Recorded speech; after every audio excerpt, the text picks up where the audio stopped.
माननीय उपराज्यपाल महोदय, आप इन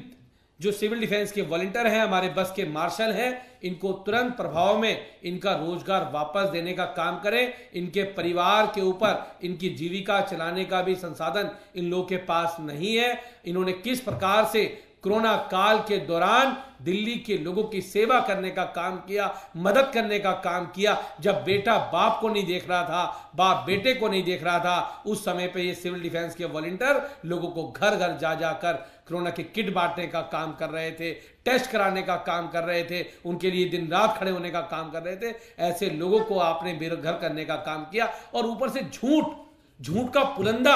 आप बांधते हैं और कहते हैं कि दिल्ली सरकार ने उन लोगों को हटा दिया, और जबकि सबको पूरी तरह यह बात स्पष्ट है कि दिल्ली का सर्विसेज विभाग जो है वो पूर्ण रूप से माननीय उपराज्यपाल महोदय के अंतर्गत आता है। भारतीय जनता पार्टी के लोग भी हमेशा झूठी और गंदी राजनीति करने का काम करते हैं। मैं उनको भी कहना चाहता हूं कि इन कम से कम आपको राजनीति करनी है, आम आदमी पार्टी के साथ राजनीति करनी है, आप खूब कीजिए, लेकिन किसी के पेट पर, किसी के रोजगार पर लात मार के उनके साथ जो है गंदी राजनीति मत करिए। आप लोगों को पाप लगेगा। आपको पता है कि दिल्ली का सर्विसेज विभाग पूर्ण रूप से माननीय उपराज्यपाल महोदय के अधीन है, और दिल्ली सरकार ने अपना पक्ष स्पष्ट कर दिया था दिल्ली विधानसभा में यह प्रस्ताव लाकर, और फिर आज हम दोनों सदस्य यहां पर इस प्रस्ताव को दोबारा पुनः यहां पर पढ़ के हम लोगों ने आज ये स्पष्ट कर दिया है कि दिल्ली की सरकार उन बस मार्शल के साथ, सिविल डिफेंस के वॉलंटियर के साथ खड़ी हुई है, और उनको हम चाहते हैं कि तुरंत प्रभाव में उनका रोजगार वापस हो, ताकि जो बसों के अंदर हमारी बहन बेटियां अपने आप को सुरक्षित महसूस करती थी, वो अपने आप को सुरक्षित महसूस कर पाए, वो दिल्ली के लोगों को अपनी सेवाएं दे पाए।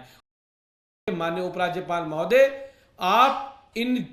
जो सिविल डिफेंस के वॉलंटियर हैं, हमारे बस के मार्शल हैं, इनको तुरंत प्रभाव में इनका रोजगार वापस देने का काम करें। इनके परिवार के ऊपर इनकी जीविका चलाने का भी संसाधन इन लोगों के पास नहीं है। इन्होंने किस प्रकार से कोरोना काल के दौरान दिल्ली के लोगों की सेवा करने का काम किया, मदद करने का काम किया। जब बेटा बाप को नहीं देख रहा था, बाप बेटे को नहीं देख रहा था, उस समय पे ये सिविल डिफेंस के वॉलंटियर लोगों को घर घर जा जाकर कोरोना के किट बांटने का काम कर रहे थे, टेस्ट कराने का काम कर रहे थे, उनके लिए दिन रात खड़े होने का काम कर रहे थे। ऐसे लोगों को आपने बेघर करने का काम किया, और ऊपर से झूठ का पुलंदा आप बांधते हैं और कहते हैं कि दिल्ली सरकार ने उन लोगों को हटा दिया, और जबकि सबको पूरी तरह यह बात स्पष्ट है कि दिल्ली का सर्विसेज विभाग जो है वो पूर्ण रूप से माननीय उपराज्यपाल महोदय के अंतर्गत आता है। भारतीय जनता पार्टी के लोग भी हमेशा झूठी और गंदी राजनीति करने का काम करते हैं। मैं उनको भी कहना चाहता हूं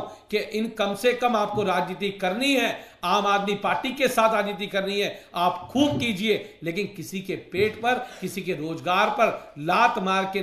उनके साथ जो है गंदी राजनीति मत करिए। आप लोगों को पाप लगेगा। आपको पता है कि दिल्ली का सर्विसेज विभाग पूर्ण रूप से माननीय उपराज्यपाल महोदय के अधीन है, और दिल्ली सरकार ने अपना पक्ष स्पष्ट कर दिया था दिल्ली विधानसभा में यह प्रस्ताव लाकर, और फिर आज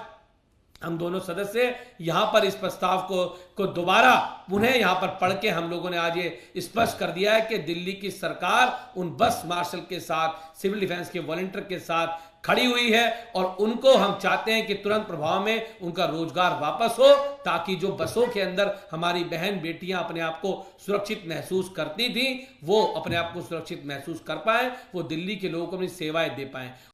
अगर आप ये वीडियो YouTube पर देख रहे हैं तो हमारे चैनल को सब्सक्राइब करें और बेल आइकन को दबाना ना भूलें। अगर आप Facebook पर ये वीडियो देख रहे हैं तो हमारे पेज को लाइक करें।